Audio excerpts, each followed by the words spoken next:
ඔන්න ඕකයි මයි පුතේව කතාව. ලොකු අක්කයි පොඩි අක්කයි දෙන්නම කිව්වේ මට යන්නේ කියලා. අන්තිමට මං ඒකයි තීරණය කරේ ඔයා ගාවට එන්න. තාත්තලා තිබ්බනේ තාත්තේ කෙලින්ම මෙහෙට එන්න. තාත්තා මොකටද ලොකු අක්කයි පොඩි අක්කයි ගාවට ගියේ? මට කෝල් එකක් දැම්මම මං තාත්තා ගන්න එනවනේ.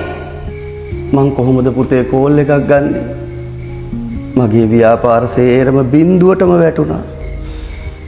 තාත්තා ඉන්නේ දැන් ව්‍යාපාර ගැන හිතන්න ඕන සිටුේෂන් එකක නෙවෙයි. තාත්තේ අපි මුලින්ම කෑම ටිකක් කාලා පිරිසිදු වෙලා හොඳ ඇඳුමක් ඇඳගමු. බබා තාත්තට කෑම ටිකක් බෙදන්නකෝ. තාත්තයා මාත් එක්ක වොෂ් එකක් දාගමු ඉන්න යන්න.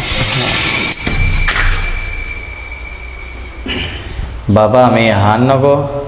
අපේ තාත්තා ඉස්සර ඔක්කොම දේවල් බෙදලා දුන්නේ ලොකු අක්කටයි පොඩි අක්කටයි. හැබැයි මට ඒ කාලේ ඒ වලට එච්චර උනන්දුවක් තිබුණේ නැහැ. මට ඒවට දැනුත් උනන්දුවක් නැහැ. මං නම් ආස බබා තාත්තා අපි ගාවට වෙලා ඉන්නව නම් ඇති. ඔයත් ඉතින් ඒකට කැමතිනේ. ඔව් මොනවා වුණත් ඔයාගේ තාත්තනේ අපි ආව ගෙදර තියාගමු. මං එහෙනම් තාත්තට කියන්නම්. පුතේ